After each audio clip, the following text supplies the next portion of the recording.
अभी संगम युग में जब सुप्रीम सोल बाप आते हैं,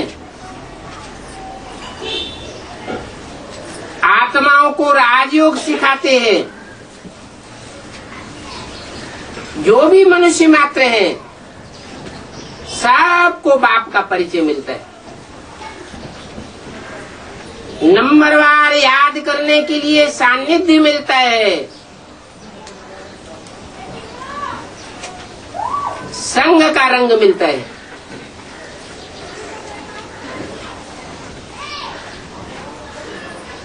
सब मनुष्य 10 इंद्रियों वाले, 9 इंद्रियों वाले हैं।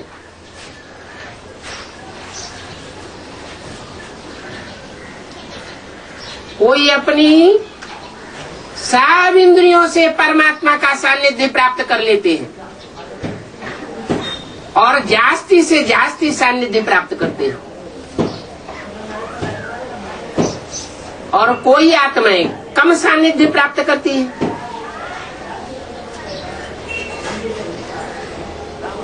उन आत्माओं में सबसे पावरफुल आत्मा कौन बनती है?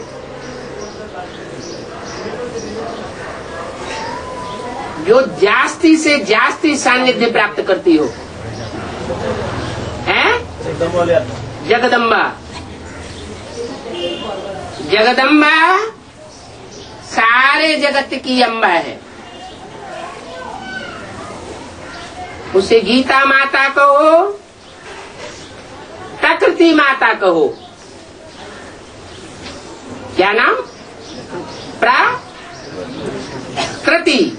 रचना, प्रकट स्वरूप से जिसकी रचना की गई, माना एड़ी चोटी की सारी पावर लगा करके परमपिता परमात्मा ने उसकी रचना की है, और उसने जितना सर्व इंद्रियों से सानिध्य प्राप्त किया है, उतना सानिध्य और कोई भी मनुष्य आत्मा को प्राप्त नहीं होता।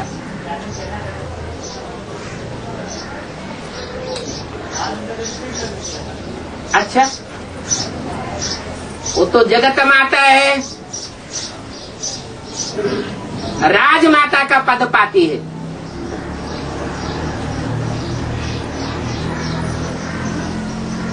बड़ी मम्मी कही जाती है, बड़ी माता, बड़ी मम्मा। उसके मुकाबले छोटी मम्मी का पद बड़ा है या बड़ी मम्मा का पद बड़ा है? बड़ी मम्मा का पद बड़ा है और छोटी मम्मी का पद नीचा है, क्योंकि परमात्मा बाप आकर के पढ़ाई पढ़ाते हैं कि नर से नारायण बनना है, नारी से लक्ष्मी बनना है। बराबर है? माने परमात्मा बाप जो लक्ष्य देते हैं वो लक्ष्य नीचा देते हैं, और जगदम्बा उसके मुकाबले ऊंचा पद प्राप्त करती है।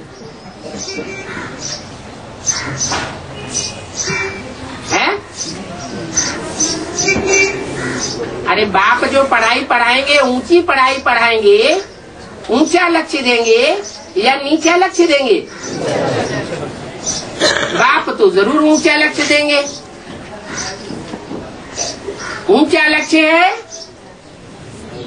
कि नर से नारायण बनना है, नर से नारायण बनने की पढ़ाई पढ़नी है, और नारी से लक्ष्मी बनने की पढ़ाई पढ़नी है। कोई नारी कहे ये क्या बात, हम क्यों लक्ष्मी बने? नारायण के कंट्रोल में रहना पड़ेगा, जन्म जन्मांतर के संस्कार पड़ जाएंगे राजा के कंट्रोल में रहने के। हम नहीं किसी के कंट्रोल में रहते। तो ये श्रेष्ठ विचार धारणा है या नीची धारणा है? क्यों? ये धारणा नीची क्यों है? श्रीमत के बरखिलाफ क्यों है? कि नारी से लक्ष्मी बनने को बताया है बाबा ने। हाँ, नारी जो है वो कलयुग के अंत में कोमल शरीर वाली होती है, कोमल स्वभाव वाली होती है, कोमल इंद्रियों वाली होती है। कलयुग के अंत में नारी अबला बन जाती है। क्यों? क्योंकि सब पुरुषों को बोला है, सब पुरुष दुर्योधन दुशासन। नंबर 1 उनमें प्रजापिता और ब्रह्मा की सोल भी आ जाती है। रामकृष्ण की आत्माएं भी आ जाती हैं।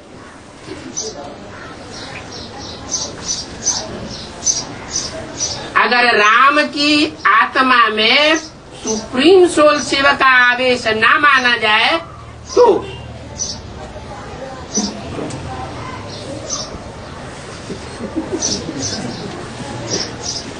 अगर बुद्धि में ये बैठा हुआ है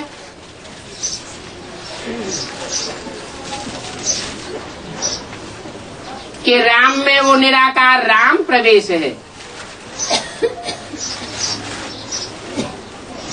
तो जैसी दृष्टि वैसी देखने वाले की सृष्टि बनती है। लेकिन ये बात सदैव याद नहीं रहती, इसलिए राम भी रावण बनता है और कृष्ण भी कंस बनता है।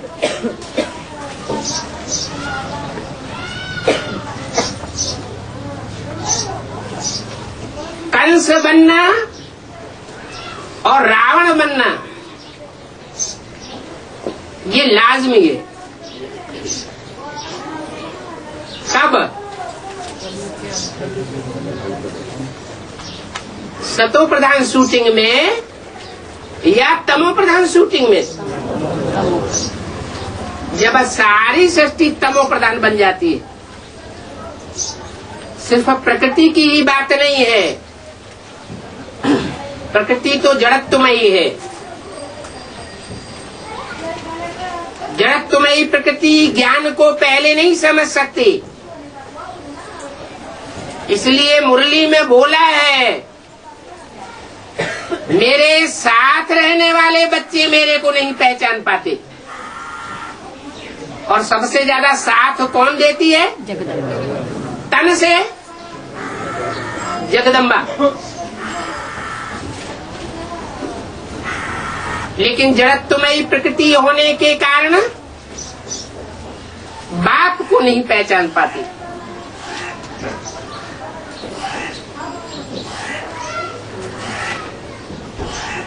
कारण क्या होता है?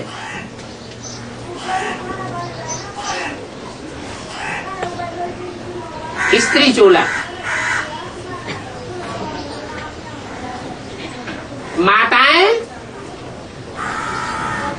माता का जो शरीर है वो कलयुग के अंत में चाहे कन्याएं हो चाहे माताएं हो अबला बन जाती है। वो तब तक अबला है जब तक सुप्रीम सोल बाप के साकार स्वरूप को पूरा पूरा नहीं पहचानती, दूसरों के प्रभाव में आती रहती है।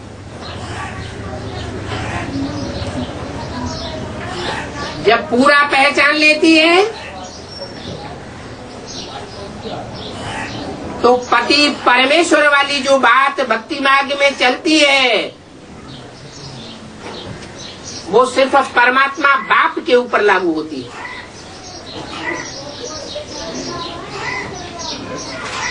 परम ईश्वर का मतलब ही है, ईश्वर माना शासन करता।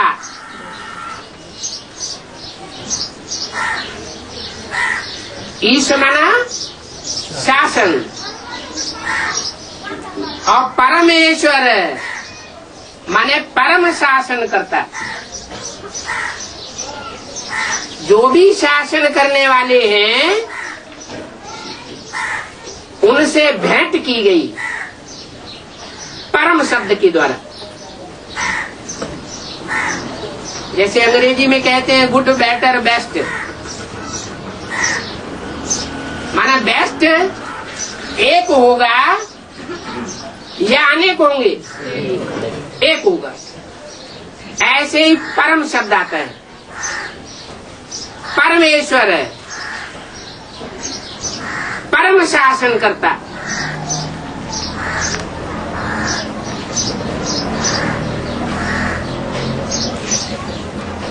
बुद्धि या मन बुद्धि रूपी आत्मा दूसरों से प्रभावित होने की आदि हुई पड़ी है, तो बुद्धि में 5 पतियों की बात आ जाती है। मुरली में आया है, तुम सब द्रौपदियां हो, तुम सब सीताएं हो।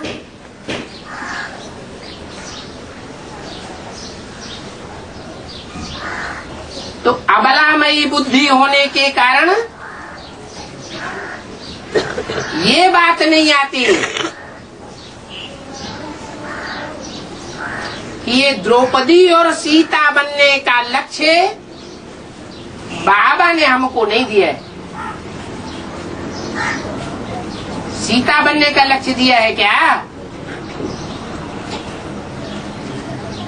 द्रौपदी बनने का लक्ष्य दिया है क्या? लक्ष्य क्या दिया है? नारी से लक्ष्मी बनने का लक्ष्य दिया है। वही श्रेष्ठ से श्रेष्ठ पद है। क्यों? कन्या माताओं के लिए श्रेष्ठ से श्रेष्ठ पद क्यों है वो? क्योंकि जैसा लक्ष्य वैसा लक्षण धारण करने वाली बनती है। लक्ष्य नारी से लक्ष्मी बनने का है, तो लक्ष्मी किसके अधीन है? लक्ष्मी तब ही बनेगी जब नारायण से धन लेगी। भक्ति मार्ग वालों के लिए तो स्थूल धन की बात हो जाती है, और ज्ञान मार्ग वालों के लिए ज्ञान धन की बात हो जाती है। माना ज्ञान धन का क्रिएशन लक्ष्मी नहीं करती है,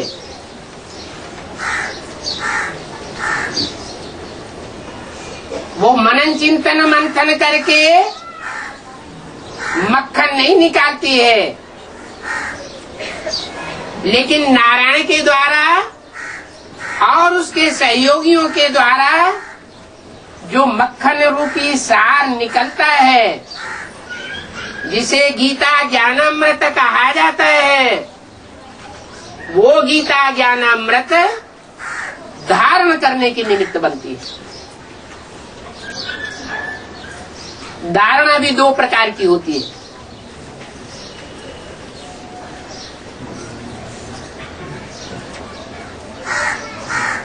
रावण के अंदर ज्ञान की धारणा होती है या नहीं होती है? हैं? नहीं होती है। धारणा तो होती है। यादगार में जैसे ब्रह्मा के हाथों में वेद शास्त्र दिखाए जाते हैं, वैसे रावण के हाथों में भी वेद शास्त्र दिखाए गए।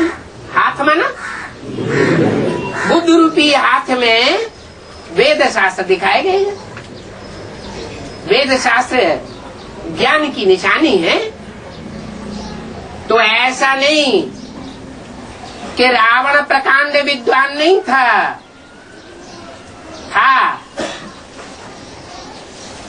लेकिन ज्ञान को अपने प्रैक्टिकल जीवन में धारण नहीं कर सका।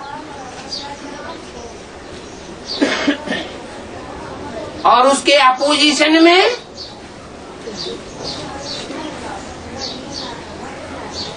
लक्ष्मी का पार्ट है।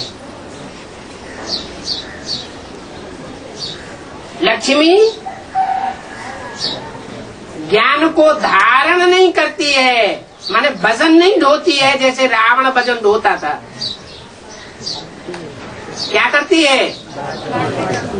वो जितना जितना नया नया मिलता जाता है, तुरंत तुरंत नए नए माल को सप्लाई करती जाती है। जो भी नया पॉइंट मिले, जो भी संगी साथी हैं, उन संगी साथियों में सप्लाई कर देना। तो उससे क्या होगा? अपना ज्ञान बढ़ता चला जाएगा। दिन दूना रात चौगुना बढ़ता है। और जो बाप है वो खुश होता है, इसलिए कि बाप तो सर्वसेवल बच्चों को चाहता है या प्रकांड ज्ञान धारने वालों को चाहता है? जो सर्वसेवल बच्चे हैं उनको चाहता है, उनको याद करता है।